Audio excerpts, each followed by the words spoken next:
Hello, everyone, and welcome to the show.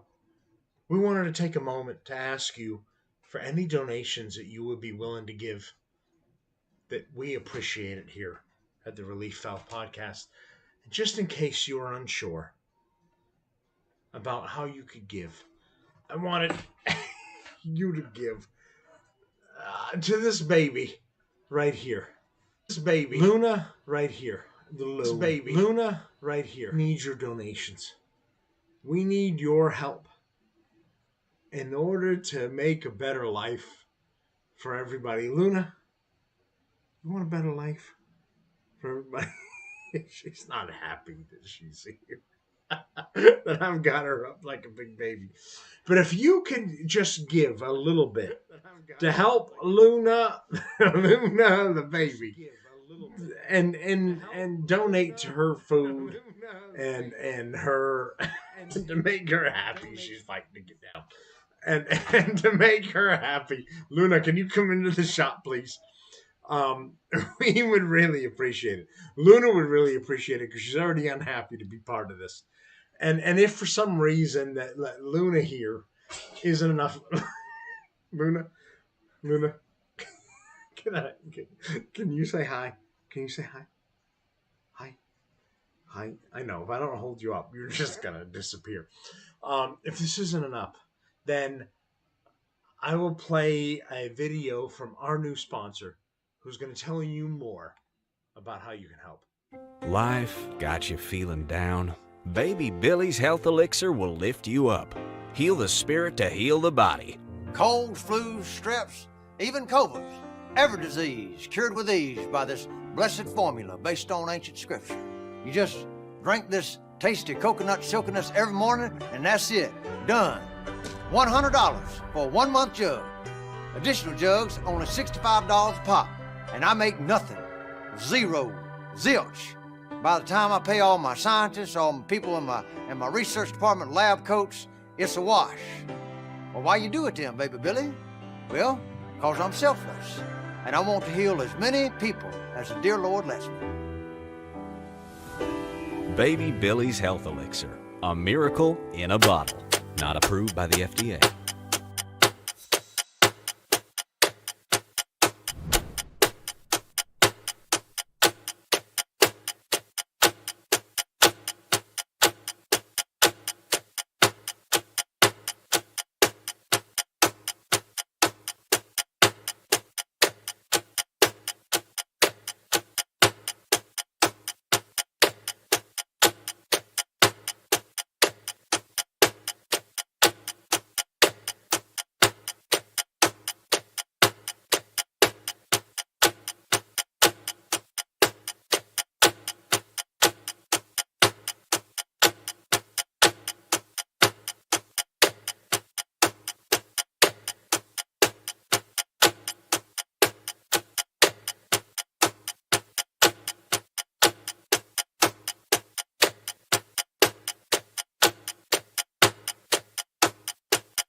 Right.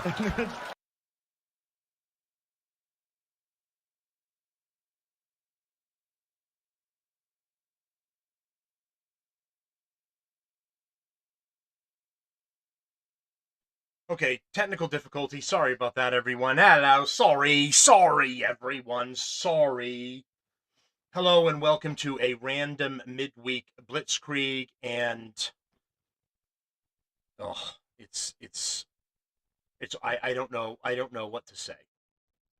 I really don't. So Tucker Carlson ended up interviewing the Lord of War.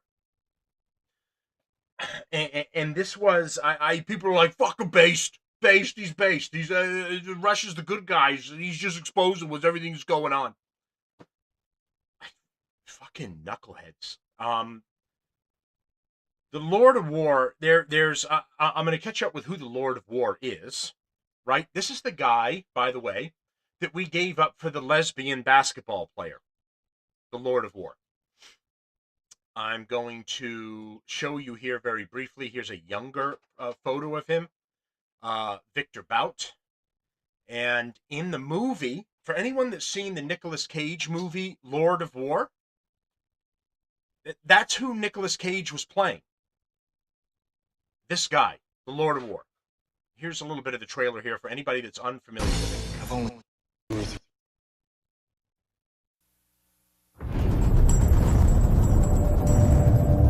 There are over 550 million firearms in worldwide circulation. That's one firearm for every 12 people on the planet. The only question is, how do we arm the other 11? Selling guns is like selling vacuum cleaners. You make calls, pound the pavement. I supply to every army but the Salvation Army. Can you bring me the gun of Rambo? Part 1, 2, or 3? I've only seen part 1. By the mid-'80s, my weapons were represented in 8 of the world's top 10 war zones. Damn, you are good. You get rich by giving the poorest people on the planet the means to continue killing each other. Guys! Say what you like about warlords and dictators, they always pay their bills on time. I would tell you to go to hell, but I think you're already there.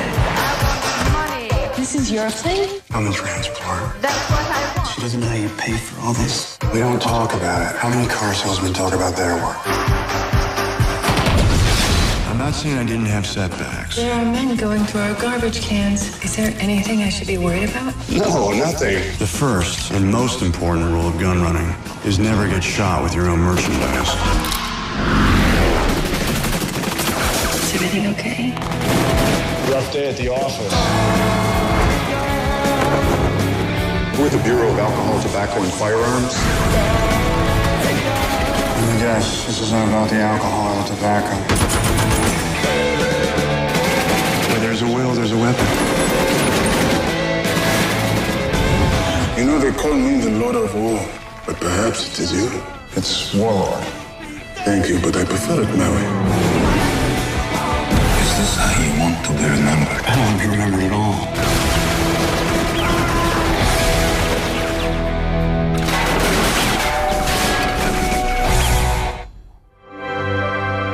So this was loosely based on, I mean, honestly, I don't know how much was actually his life, but this was at least loosely based on Victor Bout's life. Victor Anatolovich Bout, born 13th of January 1967, is a Russian arms dealer and politician, a weapons manufacturer and former Soviet military translator. He used his companies to smuggle arms from Eastern Europe to Africa and the Middle East. During the 1990s and early 2000s, Bout gained the epithet, the Merchant of Death, after British Minister Peter Hain read a report to the United Nations in 2003 on Bout's wide-reaching operations, extensive clientele, and willingness to bypass embargoes. In 2008 U.S. sting operation, Bout was arrested in Thailand on terrorism charges by the Royal Thai Police in cooperation with the American authorities and Interpol. The United States ambassador to Thailand, Eric J. John, requested his extradition, which was mandated by the Supreme Court of Thailand in 2010. Bout was accused of intending to sell arms to the United States Drug Enforcement Administration, DEA informer pretending to represent the Revolutionary Armed Forces of Colombia, FARC. Farce. You're a farce. No, it's not. It's our real name. For use against American forces in Colombia, but Bout denied the charges and predicted an acquittal. In 2011, Bout was convicted by a jury at a federal court in Manhattan of conspiracy to kill American citizens and officials, delivery of anti-aircraft missiles, providing aid to a terrorist organization. He was sentenced to a minimum 25 years imprisonment from 2012 until 2022.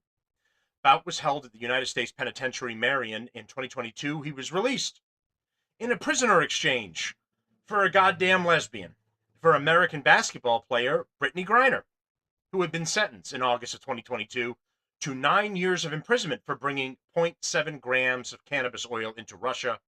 Bout had served 10 years in prison before his release in December of 2022. So we traded a major arms dealer for a shit lesbian WNBA player. That was thanks to Dementia Joe. So now, fast forward to today, Tucker Carlson is interviewing this guy, the Lord of War, an arms dealer responsible for selling weapons and killing thousands, millions. Who knows? And this entire thing, for everybody that's like, Tucker's based, he's just exposing what's really going on. I watched this entire video today. Tucker speaks maybe 4 times in this entire interview. Maybe. And the entire thing is nothing but a Russian propaganda video. That's all it is. For the entire time, I'm not going to play the entire thing, but we'll go through some of it so you get the gist of what was happening. The Lord of War is essentially talking about how it's the Putin talking points. How great Russia is, how they're fighting back against the evilness in Ukraine. By the way, I don't give a fuck about Ukraine. Ukraine is corrupt. Zelensky's corrupt. He's a fucking scumbag stealing American taxpayer dollars. So to be clear, don't give a shit about Ukraine. But they're claiming they're fighting back against evil Ukraine for religious reasons because they've kicked out or they're killing all the Catholics, and they've got the Nazi units. They do have Nazi units. And the left is very conveniently silent about the Aziz units. I think you pronounce it Aziz. So they've got swastikas tattooed on them, and they've also got the SS lightning bolts. These mercenaries are fighting on behalf of Ukraine. The left doesn't say a word about it. Everybody's Nazis. Nazis bad. Except the Nazis fighting for Ukraine, then Nazis good. And Russia may have no choice but to attack Poland and Turkey and the United States and Great Britain, because all of these European countries are producing the drones, a fair amount of the drones that Ukraine is using. And that's all of them essentially attacking Russia. And they may have no choice but to attack all of those places and destroy their drone capabilities. So he's basically saying Russia's going to have to go to war with half the planet.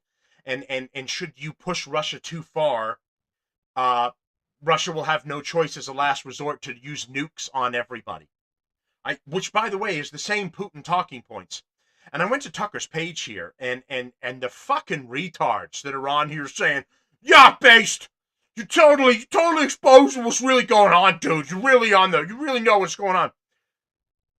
At 53 years old, I was told Russia and Iran were the enemy and want to attack the U.S. at any moment. Fast forward to the internet age. The Russians and Iranians sound the most logical and peaceful. The Western leaders sound like terrorists and bullies. We've been lied to our entire lives. Yeah, that's a really great point. Iran and Russia, good. The rest of us, bad. Or potentially 2 things could be true at once. Russia, bad. Also, our leaders, bad. Everyone is turning around and calling Russia the good guys. Vladimir Putin is the hero of our age. He has courageously saved his country from globalist slavery. How? Unlike President Judas, the betrayer-in-chief who's become the scum, he did scum wrong, he was sent to Washington to destroy. Try to recall the number of times Hillary Clinton spewed and squawked and screeched the Russian collusion, and it was all a bunch of bullshit. Ridiculous. Putin is not irrational. The fucking retards that are like, Russia's awesome. I wish we lived there instead of America. Okay. Putin, anyone that challenges Putin, he has him pushed out of a window. The leader of the Wagner group, the mercenary group that tried to pull the coup on him, he ended up surrendering, turning over his mercenaries to the government when he went against the city. And then he was supposed to allow him to come speak with him. The leader of the Wagner group was supposed to come speak with Putin. And then by accident, his plane was shot down. And everybody on board was killed. No, but Putin based. So here's a fucking interview. We're gonna go through some of it. It's crazy what this is. Here it is. Let's get to it.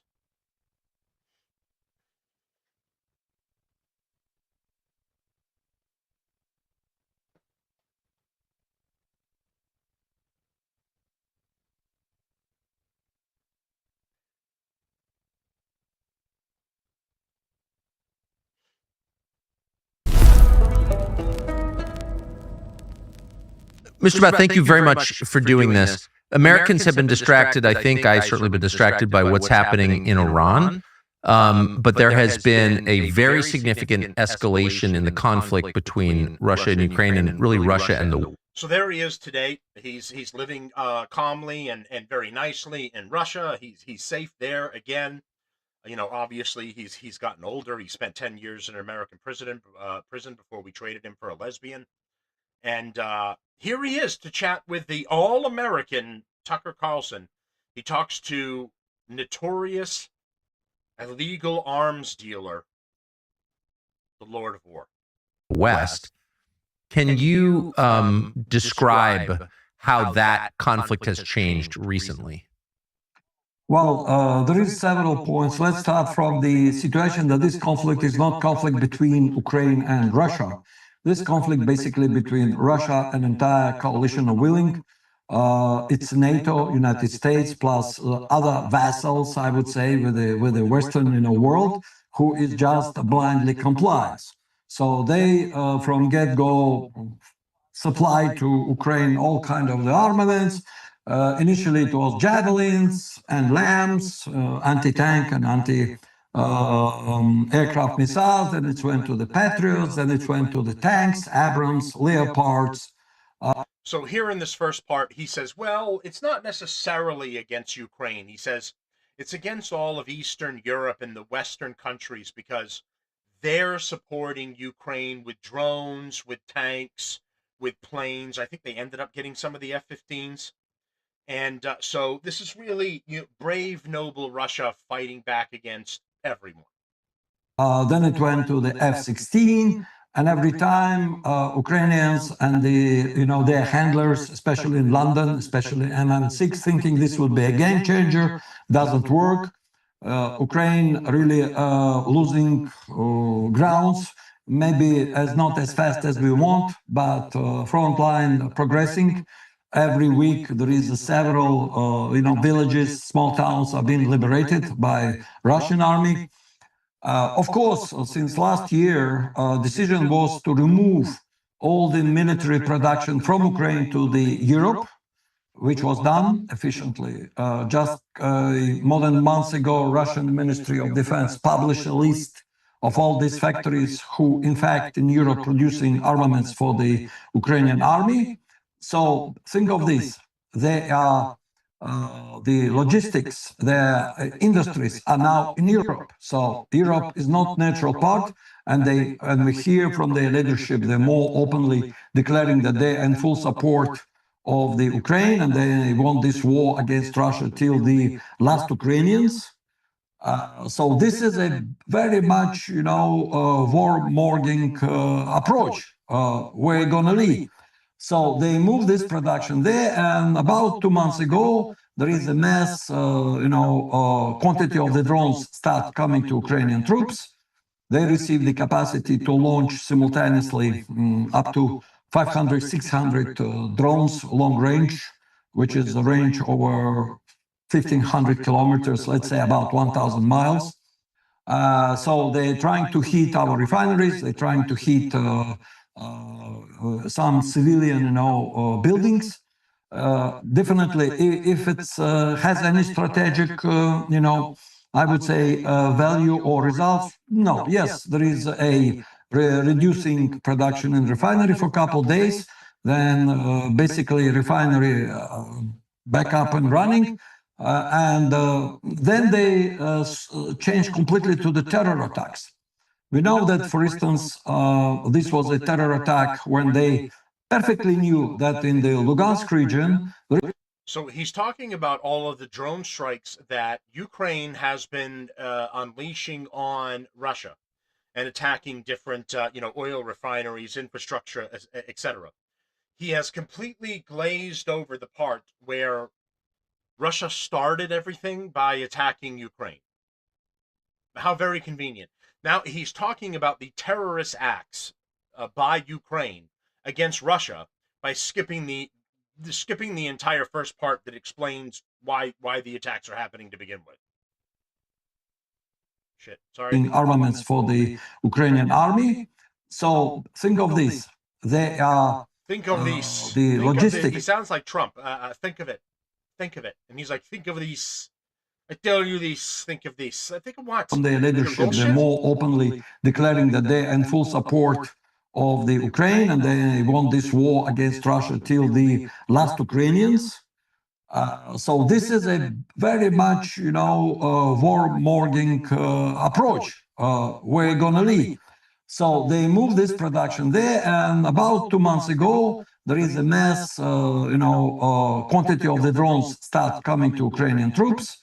They receive the capacity to launch simultaneously up to 500, 600 drones long range, which is a range over 1,500 kilometers, let's say about 1,000 miles.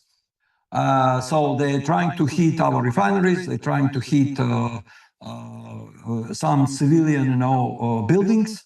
Definitely, if it has any strategic, I would say, value or results, no. Yes, there is a reducing production in refinery for a couple of days, then basically refinery back up and running, and then they change completely to the terror attacks. We know that, for instance, this was a terror attack when they perfectly knew that in the Lugansk region, there was a college where the students, over 100 of them, been in the dormitory, and the drones, came, attack, and as a result, 21 students were killed. Then it was not end of the story. There was no excuse. They said there was a soldier. Well, the journalist went and showed the proof there was a student, and there is none of military presence there, even close. After this, there was attack on the several buses. They start using these drones in a border region to attack civilians, any car which going. Because of this new, what they call Martian drones with the AI vision, who take the decision which target to attack. So they just, not even operator. It goes and it's choose any target, any moving car, any moving, even kid on the bike. And they're just hitting this kid. So at this point, he's still talking about the Ukrainian attacks on Russia. This is the only thing he's doing. So supposedly, Tucker has set this up in order to talk about how, and I'm guessing, because I have no fucking idea why he's done this, but the dangers of the drone warfare that's going on, that the U.S. is helping Ukraine, but Russia's not as bad as everyone thinks it is, and the globalists are setting up all the... It's just a mess. So he brings on the Lord of War to talk about all this. The actual arms dealer. And the only thing he does, because I watched Tucker's interview with Putin, and I thought, well, that's really groundbreaking. It was really interesting at the time that he was one of the few people that could sit down with somebody as influential as Putin and have a conversation with him. And the only thing Putin did is exactly the same thing that the Lord of War here is doing right now, Victor Bout. He's doing all of the Russian talking points. Russia good, Ukraine bad. We have to defeat Ukraine, and also as the proxy of all of the Western countries, we have to defeat essentially all of the Western countries as well, because they're all helping Ukraine. So Ukraine bad, Western countries bad, Russia must persevere. This is his entire talking point. So up to this point, we're 5 minutes into this interview because Tucker hardly talks. He is essentially given the platform to Victor. And he talks about the horrible terrorist attacks coming from Ukraine against Russia and its infrastructure and its people, and hardly ever discusses starting the war in Ukraine and going there and starting the whole damn thing. It's crazy. The entire thing is crazy. Sorry. For fuck's sake. But guess what? It's only make Russian population more resolute, and there is more and more demand from our president and from our, top military commanders. Hey, you need really to finish this. We have enough arsenal of the, proper, I would say, weapons, which would definitely bring this war quickly to the end. Not even not resorting to the nuclear ones. Which European countries are manufacturing these drones, these armaments, being used against civilians in Russia? Well, first of all, there is many factories which is in Poland, there is in Germany, in France, in Italy, in Denmark, in Turkey. There is a presence of them, I would say Spain, Belgium, Dutch, of course, British were the huge manufacturers. Okay, so he's talking about Poland, Britain, Turkey, potentially Spain. Now he's going to go on to say that it's essentially they have made it Russia's job to attack all of these drone creation facilities because they're being transported to Ukraine and used against Russia. So their mindset is all of these countries have declared war or conflict against Russia by making the drones that are being sent to Ukraine to be used. So it's like, Russia wants to battle the entire planet? Who are contributing to their so-called cruise missile program Flamingo, which is in fact British one, And all this is officially announced. Hey, we are producing this. Ukraine will get, capacity to hit deep inside Russia. This is again pushing us towards to very close to the conflict, where finally we would be have no other choice but to start hitting logistic centers in the Poland, in the Romania, within the Germany. There it is. And Tucker, he nods. We'll have no choice but to start hitting centers in Poland and Turkey and Britain. And he said anyone that produces drones that are being used in the Russian-Ukraine war, Russia will have no choice but to strike all of them, is what he's saying. It's crazy. I look at Tucker's look. He nods and he's like, oh, wow. But he doesn't say anything. Within all these countries, because they are part of the conflict. And accordingly, all the international law, we have a full right to attack those because they are manufacturing armament and they're declaring that these are factories belonging to Ukraine. Think of this. If we now, put analogy with Israel, did Israel will tolerate? Think of this, fucker.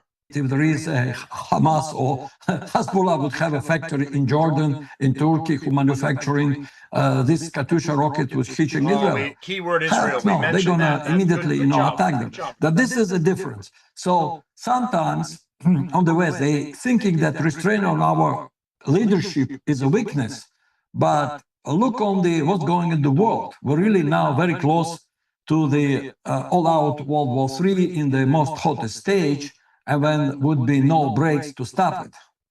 And honestly, as you said, you've been too busy with Iran, and rightly so, because think of this, if this conflict in Iran will not stop and protract, what kind of the economical damage it's already caused, because we're talking about that even, yes, it's clear that the most visible is oil, which is not flowing through Hormuz Strait, but as important, this is a fertilizer which was cut out of the production there. And Iranians have been very big producers of some kind of fertilizer worldwide. So it's already affecting, including Americans' farmers. And now, according to the forecast of the United Nations, there should be a shortage of the food and eventually hunger, first of all in Africa.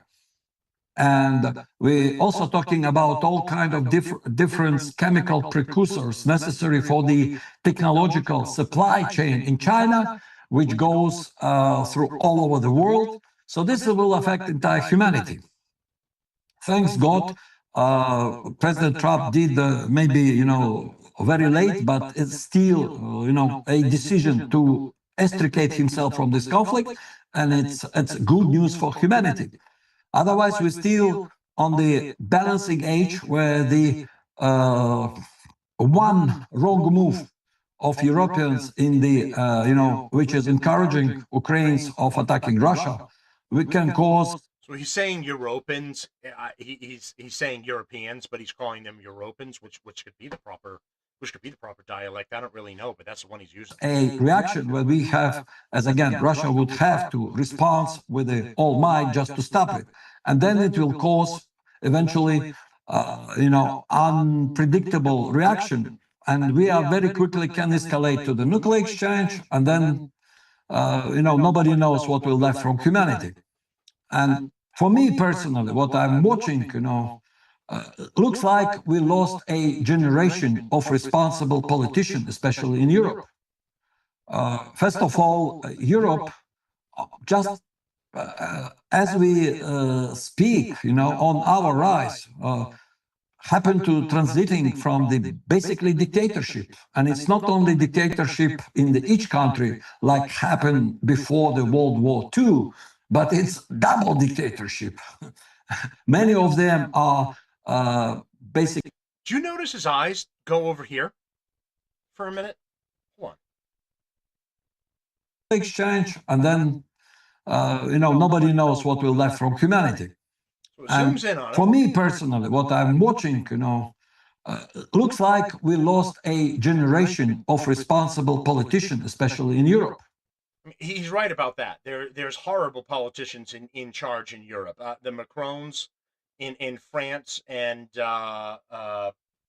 Starmer actually just stepped down in England. Who knows what lazy, useless shitbag is going to step in his place? But yeah, they are globalist pieces of shit that are being put in not by the will of the people, but by others. He is correct about that.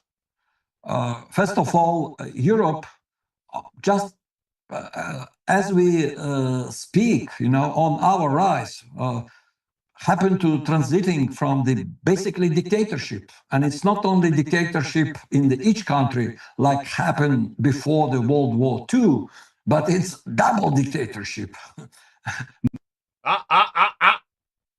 Where's he looking? What's he looking at over here? Is that the script? Many of them. Is that the script Putin gave you? Are basically unpopular, but they still cling to the power by manipulating the winning their election, like we saw recently. There's like one Russian soldier with an AK pointed at him. Like, you know script? Okay. You follow? Or I pull trigger, fucker. Okay? And he's like, oh shit, Russia, best in world, fighting against West? Yes, most definitely. Like, we got you out of jail, fucker. You read script. In Romania, this is the best example, but basically nobody was even considering opinion of the people. They just installed the government, which is a globalist or European leadership desire more. The same true for other countries. And then you have a Brussels bureaucracy or dictatorship who are basically make all this country, deprive them of their sovereignty. And this is with all the crisis economical situation, because Europe already committed economical suicide by cutting themselves off, reliable and relatively cheap Russian energy sources like a tube gas. Now they're forced to buy the, LNG from all over the world, and they have to compete for higher price. German industry are not anymore competitive, and we know that the first time for past. By the way, since Tucker did his introduction and asked him a question. He has been talking and saying whatever he wants for almost 12 minutes at this point. So Tucker has spoken one time. That's to introduce him to. But he hasn't been forced into this. He's doing this willingly. He's spoken one time so far. 80 years, German automotive industry are basically on their final death bed, you know. So what they're doing, they're converting the ex-Volkswagen and Audi plants into the line to produce a weapons and militarizing country.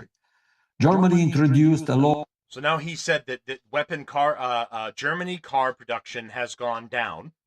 They are reconverting it to making weapons and rebuilding their army, similar to what the rise of the Nazis did at the beginning of before it was World War II.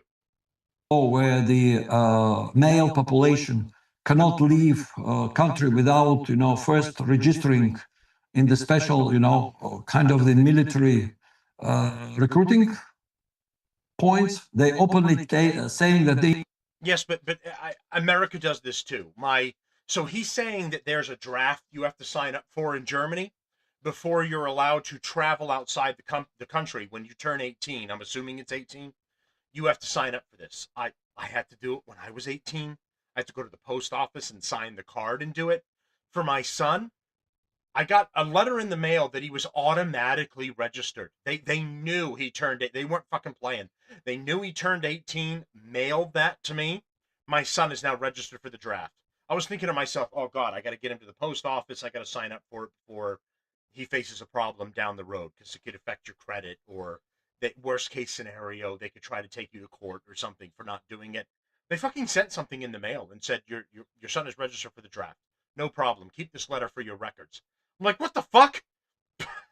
I mean, this is what he's talking about. It's not a big deal if you're a parent, yeah, it is. But it's not overall a big deal if you're turning 18 and you have to put your name in for the draft.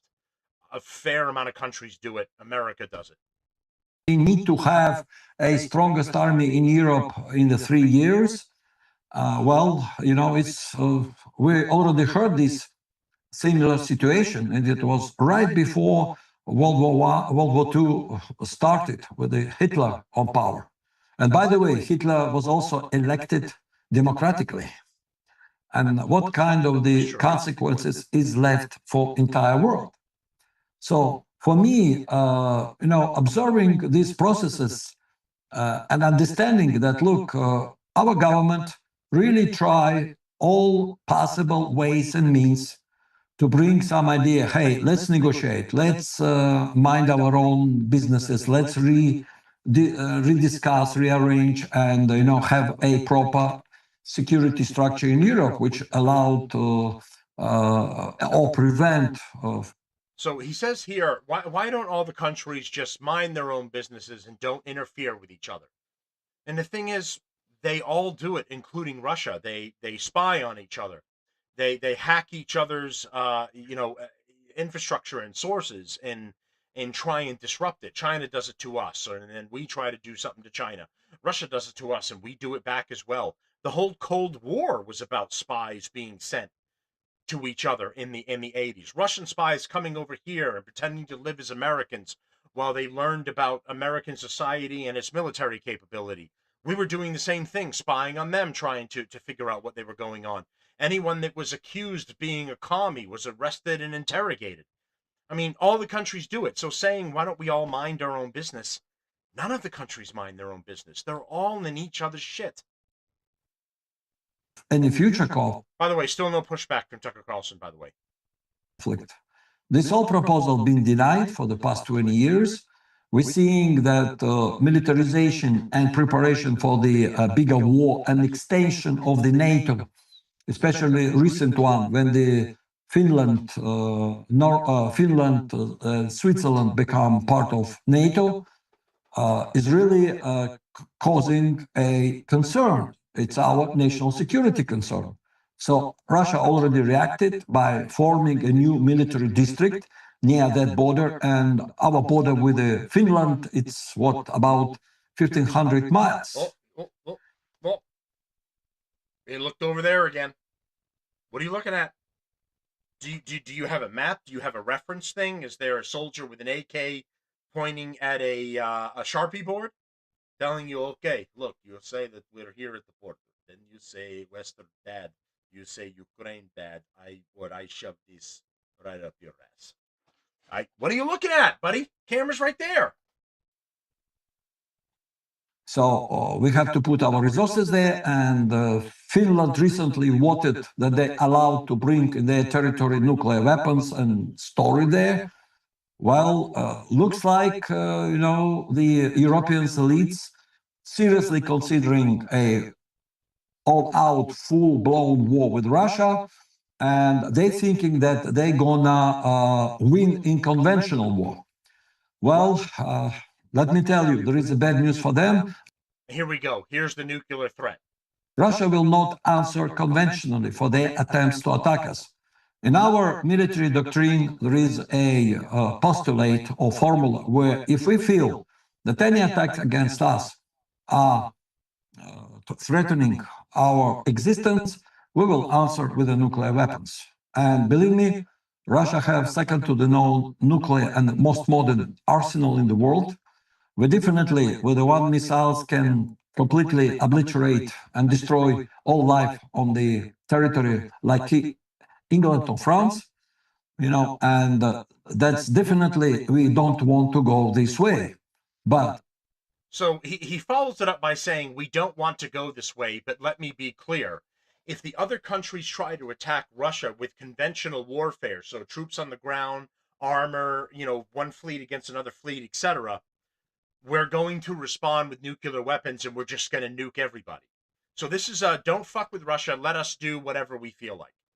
And this is a threat that's been going on since near the beginning of this war. There have been nuclear threat amongst nuclear threat that they've been throwing out. And he does it again. By the way, Tucker Carlson has still only spoken one time at this point. He has been going for 15 minutes. He has now essentially threatened the United States with nuclear war should they interfere in an attempt to attack Russia. Still no response from Tucker Carlson. If you're a real America, if you're a real American, do you not turn around and say, well, hold on, excuse me.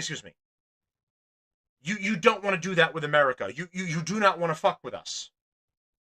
If you're going to threaten something like that, we're the most powerful military in the world. Russia doesn't want to go that route with us. You may think you're going to go with somebody else. You're not going to go with us. Silence from Tucker Carlson. If they're considering that they can conquer us, split us onto the, what they want, 32 small parts, make them like their resource, colonies, it ain't happening. Well, having life insurance is one of those things that helps you grab power completely. Another one, we talk about that the globalists basically fully control Europe, especially Soros. For last 30 years, he invested heavily into, grew up all these leaders since their early teens. They become students, they've been paid to study in the universities, then they become activists, then they become politicians. Now, I mean, this I agree with. Soros, who lives in Hungary, is running political groups in the United States, non-profits, which he's totally funding, and is interfering with not only U.S. elections, but he's pumping money into backing district attorneys all across the country. These are the ones that are letting criminals out to rape and kill and steal and reoffend again. It's Soros-backed groups that are doing this. So he is correct about this, but he's grabbing talking points from political arguments that are already being had in the United States and are already being had in other places as well. This is just a printout that he's following.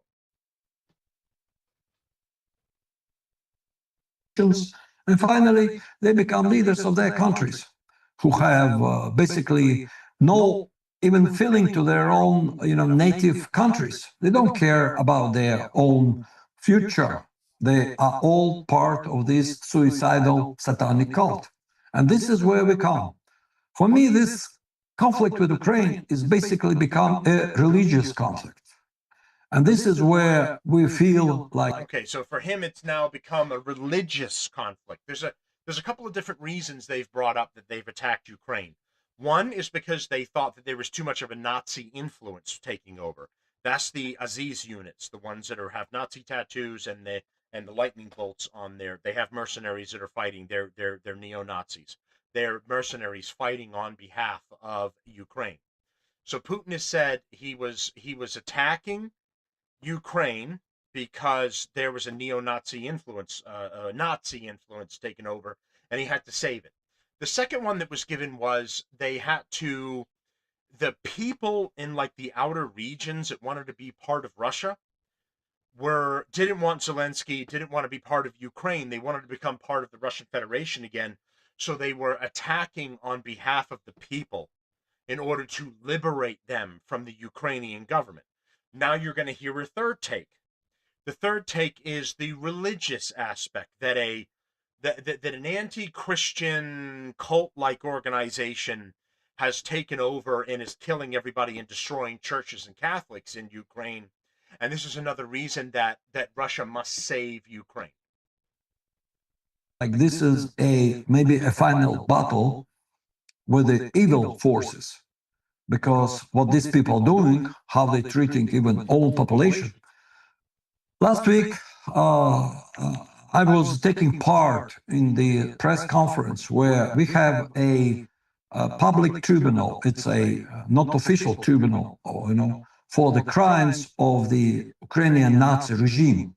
And every time the group of volunteers goes to freshly liberated areas, towns and villages in Ukraine, and questioning local population who stay there, who remain and waited for the Russians to come and liberate them. And their stories, it's horrific how the Ukrainians coming to them, threatening them to say, oh, you stay there, you want to see the Russian army come and liberate you. You are traitors, we kill you. And they deprive them from the water. They just shoot anybody who move on the street just for fun. They treat them really like occupational force. And many occasions, even more ferocious or more horrific than used to be during the Nazi or German army. So briefly here, he's saying that the Ukrainians were going door to door and questioning the people do you want the Russians to liberate you? Check yes here while they're pointing a gun at them, or check no, I love Ukraine, and then you got to live. At the same time, at the beginning of this, there were reports that during the election that was happening, there was a referendum for certain territories within Ukraine to secede from Ukraine and join Russia.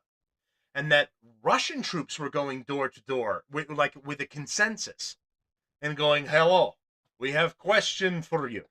We want to know, do you want to join glorious Russia or stay with big dog Ukraine?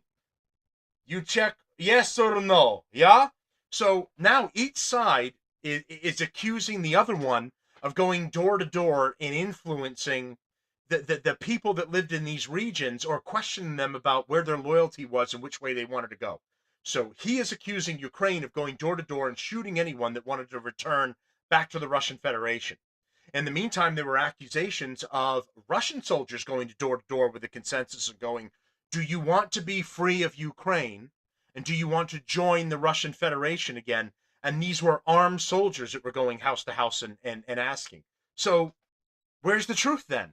Who was really doing it? It was happening. I believe that part. But who was doing it? Maybe both were doing it. Because Russia claims, again, that it is rescuing all of these people that no longer want to be part of Ukraine. And in the meantime, there's the accusations that the Ukrainians were going around and killing anyone that had the thought process that they wanted to return to the Russian Federation. So you can't fully trust either side. Both are using misinformation, a misinformation battle, to combat each other and make the other one look like the bad guy. The thing is, from the information I've got, they're both bad guys, just to one degree or another. But this is what he's referencing. Occupation during World War II. By the way, today we have a national remembrance day of the first day when the Germany attacked Soviet Union in the 4 o'clock in the morning on June 22nd. So for Russians, for all, even many republics of all ex-USSR, Belarus, Central Asian Republic, this is a very somber day where we, with a full, trembling, remember our grandfathers, like my one, who died in the fight in the Kursk battle. So, again, this is more discussion about how great Russia is and how they're honoring the fallen soldiers from World War II. I'll remind you again, for everybody that's joining us or just tuning in, this is one of the most notorious illegal arms dealers on the planet. And the only thing he's doing on this show, Tucker has spoken once so far, that's it, once, in 20 minutes of his own show. And this guy is now pushing additional Russian propaganda that has nothing to do with the conversation he's been invited on for. And this is a really, really huge for us. So we are Russians, we know what is a war, we know what is consequences it comes. And for all of us, because we're basically same people with the Ukrainians, because the soldiers in both trenches are speaking same language. For us, it looks like more like a civil war than the war with this. And knowing how quickly, for literally less than 20 years, the brainwash propaganda was able to prepare a huge mass of these neo-Nazis, Banderites, who are now acting like a Nazi, like SS division, who are proudly celebrating. The SE's division, he calls them. That is true. There are neo-Nazi groups in Ukraine, mercenaries, that are fighting on behalf of Ukraine against Russia. That is accurate. Just recently, Zelensky brought leaders of Ukrainian Bandera movement from the Europe, their remains, and with the full honors, buried them in a special memorial cemetery near the Kiev. This, of course, sparked some conflict with Poland, because these Ukrainian nationalists, which we call Bandera, troops or gang, responsible for ethnic cleansing, not only Jews, Russians, but also Polacks. Over 100,000 of the Polacks been killed by them in the areas. So, and now thinking that Europeans who've been, swearing that they would not allow any more reborn of fascism. And by the way, the funny facts, in Germany, for instance, it's forbidden to display any swastikas or any Nazi symbols. But they are blind to see that in Ukraine, there is many divisions, many military units are openly wearing Nazi insignia. And he's correct about that. There is, like crickets from the, German investigative journalists, all those their presence. So for them, as long as they are fighting Russians, it's good. And it's also very, very serious that the Germany openly talking again of another, big campaign against the Russia. So we know how it ends up. And believe me, if we need to repeat like our grandfathers, we will do it. But we rather try to find those with the sober minds and to say, hey, do you know the consequences? Do you really want to see again Europe destroyed till demolished, and then you want to rebuild again? I don't think so. Population are even being asked. I'm utmost sure that every European country, there is a majority of normal people who, like you, like me, like many, normal people everywhere in the world, are willing to have a peace, prosperity, some normal cooperation, and all problems or disputes we can solve through the negotiations, whether it's a commercial, whether it's other ones.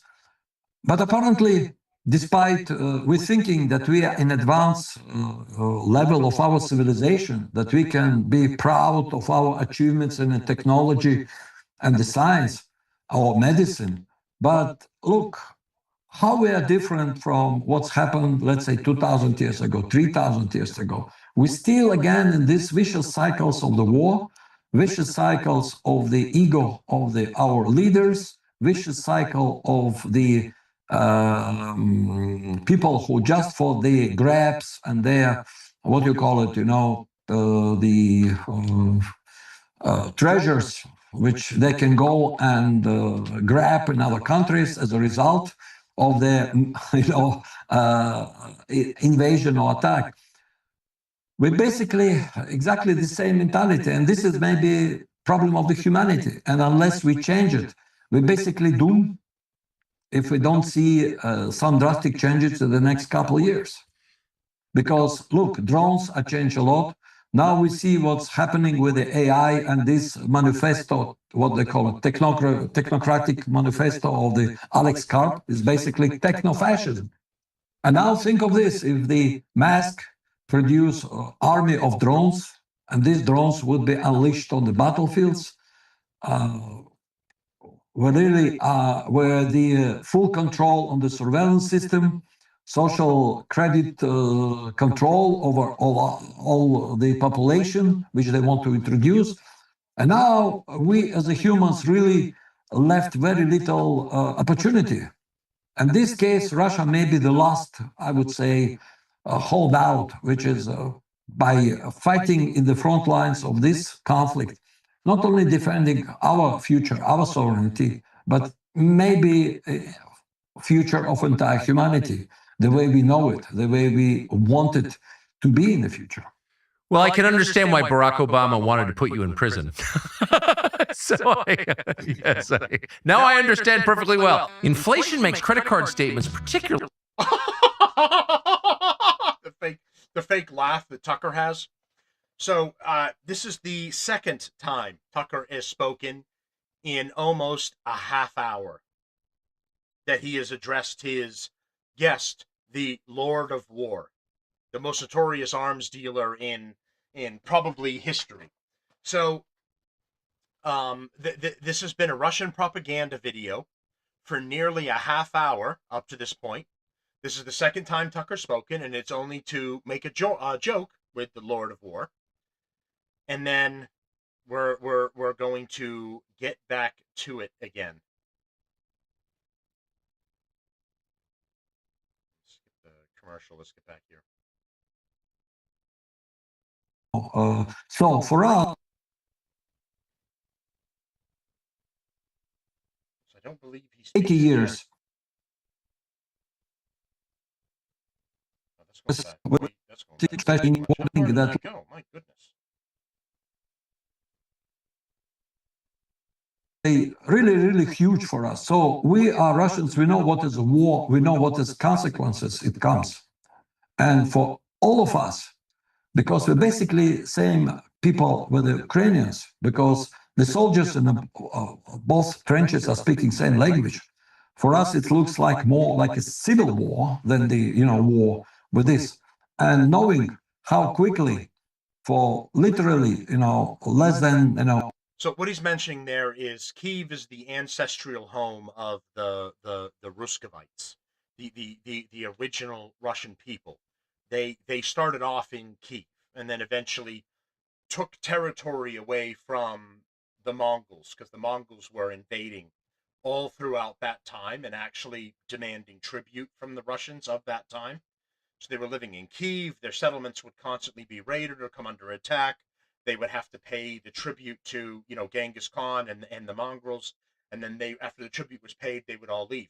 Eventually, the Russians got strong enough within Kyiv, within their ancestral area, that they were able to start moving east and attacking the Mongols and taking over their territory and fighting back. And that's what the territory of Russia is now. is what they forcefully took and bled for from Genghis Khan and the Mongols and his armies. So when he's saying it's a little bit of a civil war, it's because Kyiv and Ukraine belong to Russia. So, like, think of it like this. Think about Texas tomorrow saying, we're done. I don't want anything to do with the United States, which, by the way, they did in the beginning when we were trying to form the United States. They were refusing to become members multiple times. And other countries were coming to them and saying, Spain was coming to them. No, France was coming to them. And England was coming to them and saying, if you're willing to become a territory of us again, we will send troops, we will bring you supplies, and we will protect you and make sure you're safe. So imagine if Texas seceded from the United States tomorrow. The conversation you would be having would be the same conversation as what he's saying right now.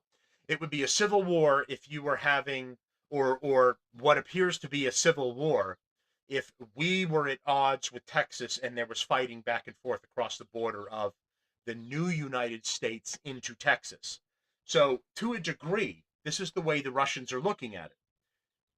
Kyiv and Ukraine are former territory of the Russian Federation. And they are looking at it like, this is our business. This is an internal matter. And if we want to go and take it back, we can. And you guys can mind your own business in that regard. I believe to a certain point, they really do feel that way, that going after Ukraine is their business.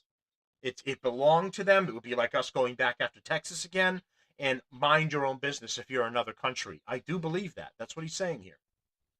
20 years, the brainwash propaganda was able to prepare a huge mass of these neo-Nazis, Banderites, who are now acting like a Nazi, like SS division, who are proudly celebrating. Just recently, Zelensky brought leaders of Ukrainian Bandera movement from the Europe, their remains, and with the full honors, buried them in a special memorial cemetery near the Kiev. This, of course, sparked some conflict with Poland, because these Ukrainian nationalists, which we call Bandera, troops or gang, responsible for ethnic cleansing, not only Jews, Russians, but also Polacks. Over 100,000 of the Polacks been killed by them in the areas. So, and now thinking that Europeans who've been, swearing that they would not allow any more reborn of fascism. And by the way, the funny facts, in Germany, for instance, it's forbidden to display any swastikas or any Nazi symbols. But they are blind to see that in Ukraine, there is many divisions, many military units are openly wearing Nazi insignia. And there is, like crickets from the, German investigative journalists, all those their presence. So for them, as long as they are fighting Russians, it's good. And it's also very, very serious that the Germany openly talking again of another, big campaign against the Russia. So we know how it ends up. And believe me, if we need to repeat like our grandfathers, we will do it. But we rather try to find those with the sober minds and to say, hey, do you know the consequences? Do you really want to see again Europe destroyed till demolished, and then you want to rebuild again? I don't think so. Population are even being asked. I'm utmost sure that every European country, there is a majority is normal people who, like you, like me, like many, normal people everywhere in the world, are willing to have a peace, prosperity, some normal cooperation, and all problems or disputes we can solve through the negotiations, whether it's a commercial, whether it's, other ones. But apparently, despite we thinking that we are in advanced level of our civilization, that we can be proud of our achievements in the technology and the science or medicine. But look, how we are different from what's happened, let's say, 2,000 years ago, 3,000 years ago. We still, again, in these vicious cycles of the war, vicious cycles of the ego of our leaders. If we manufacture you on the to afford without thinking. it was This is fundamentally a religious conflict. Can you expand on that a little?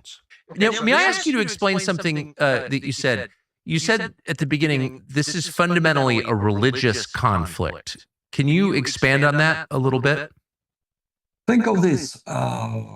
Majority, over, I would say 80% of population of Ukraine was a Russian Orthodox Church of Ukrainian Patriarchate, which got their own autonomy, but was a integral part since, ancient times when, and remember, the Kiev was the city where the Russians received their Christianity.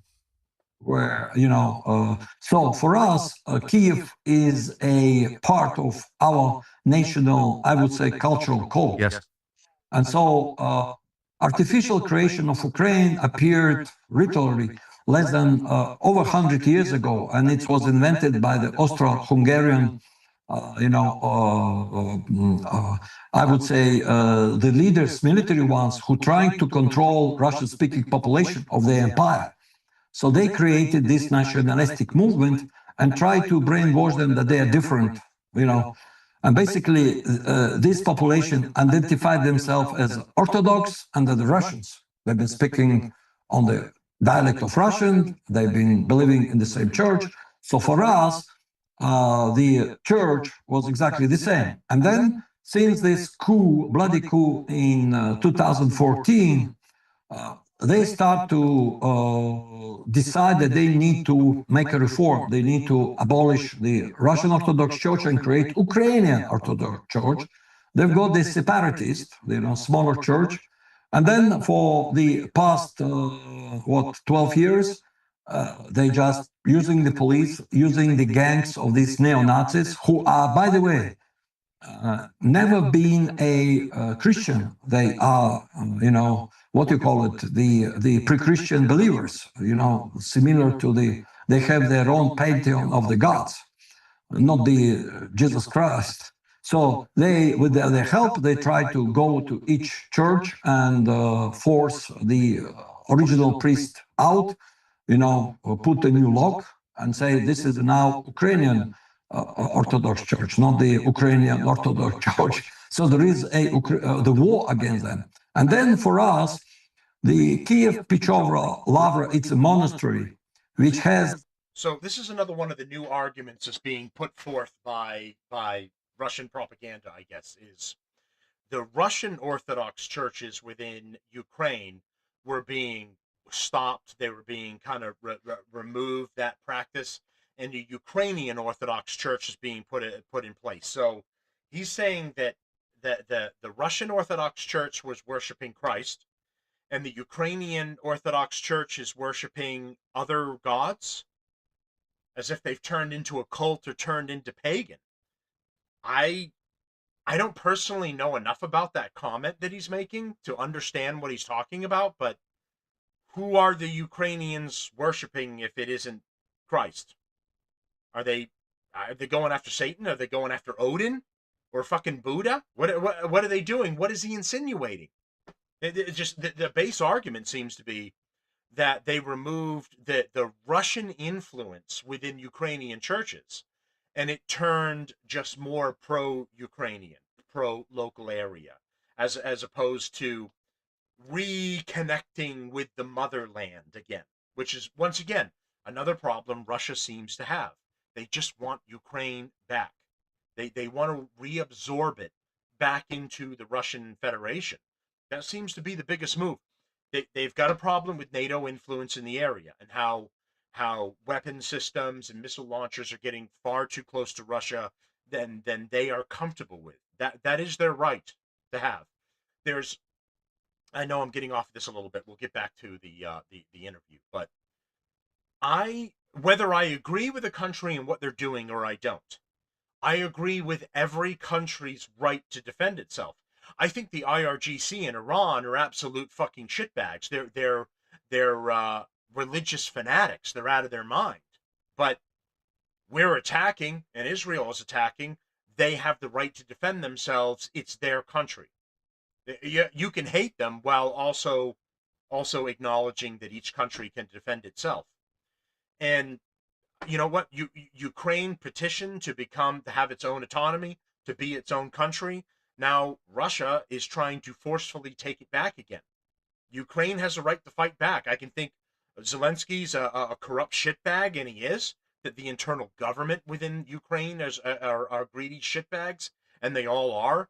But also, if Ukraine wants to fight back against Russia, it can. The only difference is it has fuck all to do with us. You know, that's the other part of it.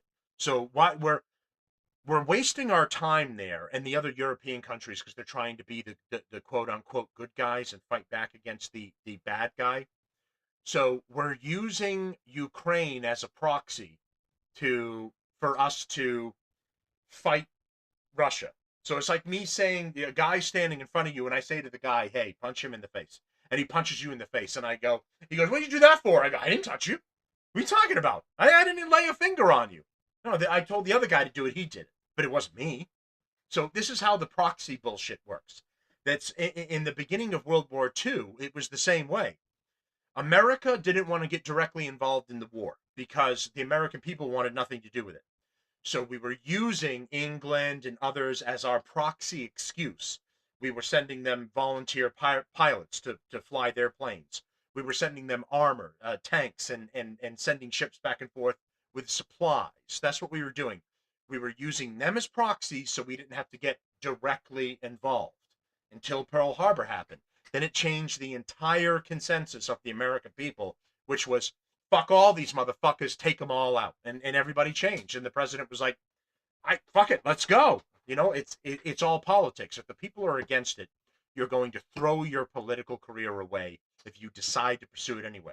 But when the people all say, fucking get them, fucking kick their ass twice, go, okay, fucking send them. It's just the politics of the battles between borders. The most ancient history, uninterrupted service on the Russian Orthodox Church, with a lot of the relics, buried in their, huge underground tunnels. They shut it down, they evict the monks, and now they pillage whatever relics and bodies of the saints which been buried in this and mummified in this, huge system underground caves. All those now pillaged and sent to the Europe. So all the priests been evicted, and what they did in the biggest temple there, they just. So what he's saying here is that the Ukrainians have evicted all of the old priests that were teaching the more Russian way of Catholicism. They've gotten rid of them. They've robbed all of the treasures that were left over from, being Catholic as part of the Russian Federation. They've gotten rid of all of those. They've sold them off, sent them to Europe or whatever. He's claiming that this is a problem that they have and they're addressing as well. Created a military canteen and doing some Satanist performances. So for us, this is also a big deal religious war. Think of this. Those Ukrainians who eventually living in the police state, they can't express their different opinion. Their government hunting the people on the street, all males capable to hold the arm and sending them to the front line because Ukrainian army losing a lot and they need manpower. So in this condition, of course, population in Ukraine are completely, I would say, under the strictest and most probably most harsh condition. I would compare it to the biggest prison on the open sky, because you can't leave the Ukraine unless you are not belonging to the elites. You be caught and sent to the front line to used as a cannon meat, and then you last about a couple of days. If you're lucky, if you're surrendered to Russian army. We're seeing every time that they're losing so much that every body exchange between the Russia and Ukraine usually goes like recent one. Russia transferred about 27 bodies. Russia transferred to Ukraine about 1,000 bodies and received back about 27 bodies of fallen soldiers.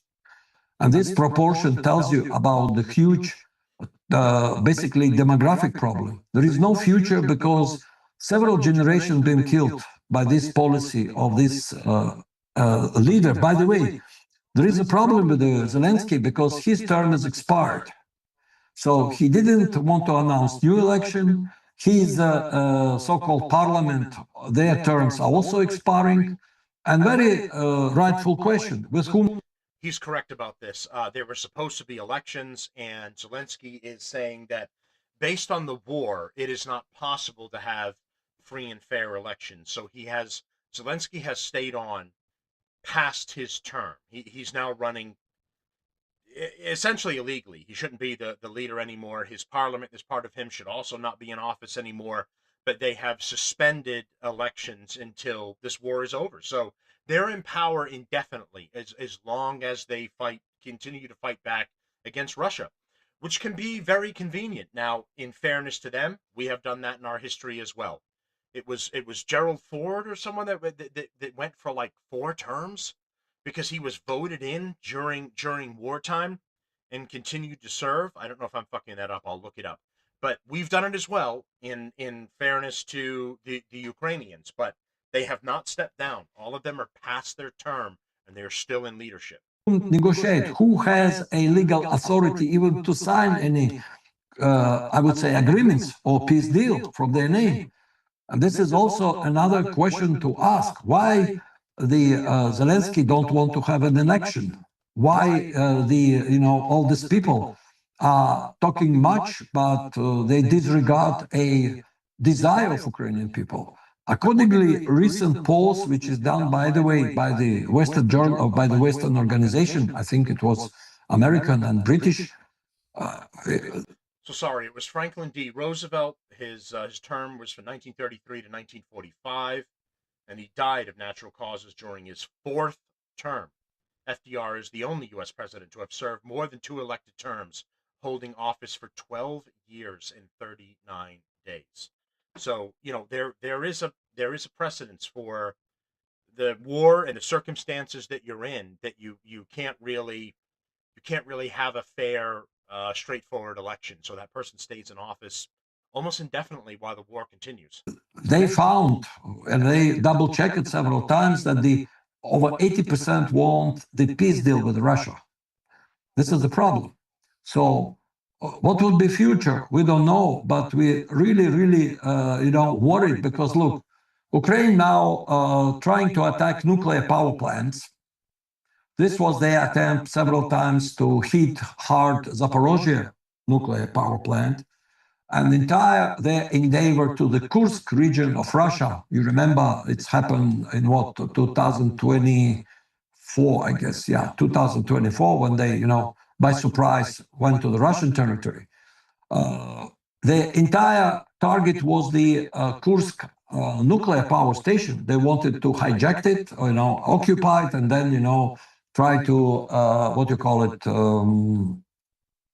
try to negotiate with Russia or swap with Zaporozhye or something else. It ain't happened. Now we're seeing also worrisome rhetoric going from Zelensky that he threatening to Belarus. So they're trying also to basically do some kind of the lightning strike operation in Belarus. Well, I don't know if his army is capable to open another front line over about 1,000 miles in the lakes.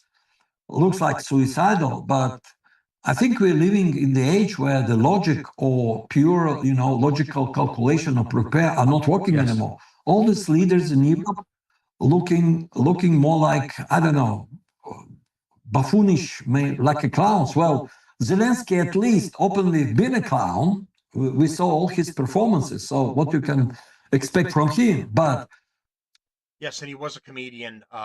Zelensky was a comedian. He did ridiculous stuff on basically Ukraine's equivalent of America's Got Talent, but it was Ukraine's Got Talent. He, with another knucklehead, did a comedy routine. He was also in a comedy show where he played the president of Ukraine. This is how it ended up being suggested to him because the show was popular. that he should run for legitimate office, he ended up winning. The guy's a comedian. He's a clown. He's a moron. As a matter of fact, in the beginning of this war, Netflix ended up showing, playing all of the seasons, or however many it went, of him in that show. You could watch it on Netflix at that time. I don't think it's there anymore, but they did play it in a while in support of Zelensky and Ukraine. The guy's a comedian. He's a clown. I think what France or Germany, or a matter of fact, Britain cannot have somebody more decent than those, despicable personalities whom, when you're seeing how they behave, what they're doing, well, it's just, I feel very, very much sorrow for the proud people of France or Germany, matter of fact, or in England, what's happening there. Basically, their fabric or even civilization, European, are being demolished, are destroyed. There is a huge replacement of the population happening with this uncontrolled immigration. Unfortunately, it's also happening in America. Want to see it real quick? Here is him and the other idiot that he's with pretending to play the piano with their penises. That's Zelensky.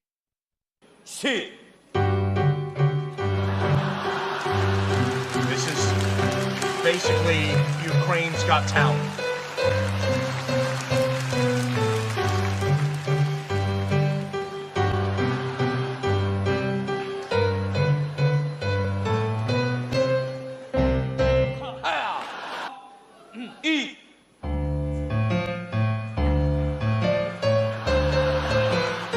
That's the leader of Ukraine. Right there. Vladimir Zelensky.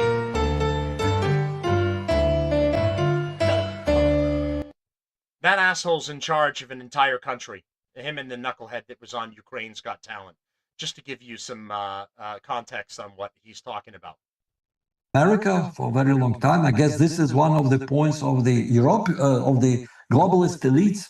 Let's replace basically white Christian population with somebody who we can easily control, use them as then foot soldiers for their expansion campaign.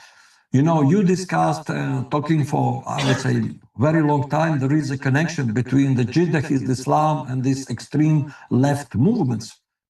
Basically, Trotskyites have a lot of fun with the jihadists and all this, fundamentalists, especially the Islamic ones. And this is really, really dangerous. Another very important point I want to share with you. Apparently, we lost some kind of the limits of the dignity. Look on this, what's happened with this conflict with Iran, when the first day, they just openly killing the innocent children in school. Same happening by Ukrainians. And all the international law, all rules written and unwritten of the conflicts, all the military kind of the unwritten rules of conduct when two army fights, when you put the white flag, you surrender, it's all, thrown to the garbage bin. Nobody anymore. So he talks about here about the war crimes that Ukraine is doing, attacking school buses and children and families, when Russia has been indiscriminately bombing Ukrainian territory too. But again, this is always, whichever one you're looking at, you never get the full picture.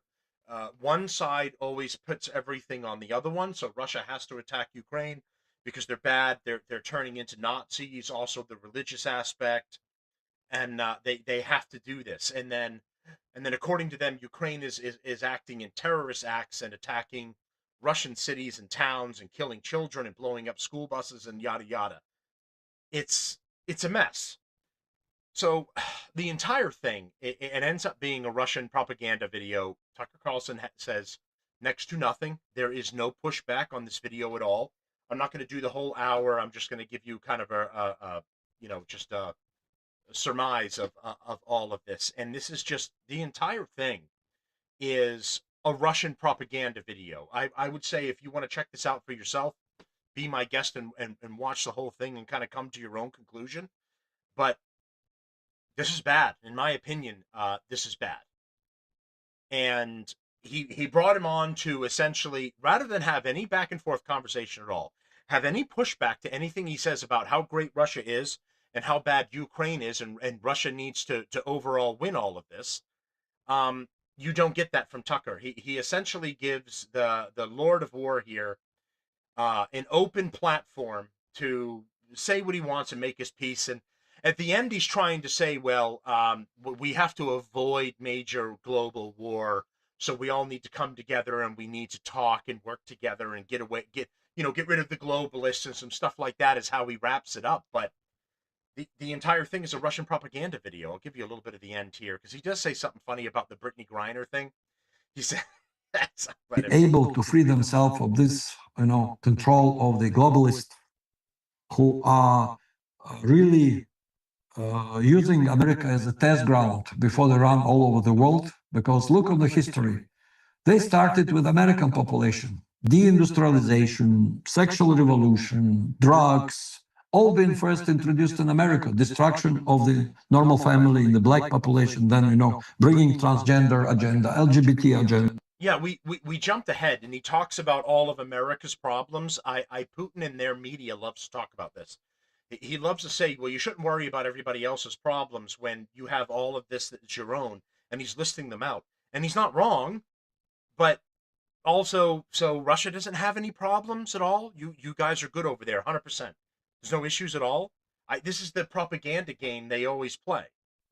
And then it starts spreading all over. So in this case, for me, American nation is real resistance, who trying, despite all the facts, despite all the mainstream media dictatorship and control, there is still independent voices like you, like others, independent journalists like Alex Jones, and many others who, despite all the problems, are still able to have a opportunity to speak their mind, despite every time they're encroaching on this liberty of the freedom and expression. And this is why, in my opinion, we really can not only be have a normal relation, which I wish we could, but we can have a really, really good friendship relation with the United States. And think of this, if our two countries will put our resources, our ingenuity, because Russia, we also invented a lot of stuff the same way like Americans does. And many of your inventors basically came from Russia. If we talk history of television, we call it history of Sikorsky, we call it of many others. So there is always, I would say, interpollination happening. Imagine getting a shout out from the Lord of War. I can't tell if that's good or bad. He shouts out Tucker, he shouts out Alex Jones. Is that a good thing or a bad thing? What if Hitler shouted you out in 1935? Are you doing things right, or do you need to reevaluate what you're doing? I don't know. You guys can let me know. Between our cultures, if we unite and stop fighting, stop become a sworn enemies, and cooperate to solve the problem we have in the planet, then the sky is the limit, or maybe even sky are not limit. Then together think of this, we really can explore the space. If we focus, and instead of spending money, how we can guaranteely, destroy the planet 100 or 200 times, we put these efforts into science, into modern medicine, into the space exploration, into new physics.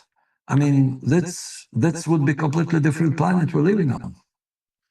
Well, you're a very wise man. I'm not embarrassed to say that out loud, and you certainly understand this country and what's happening. You're a very wise man, Lord of War, aka nickname Merchant of Death. You're a very wise man. Thank you so much. It's been so exciting to have you and talk to you.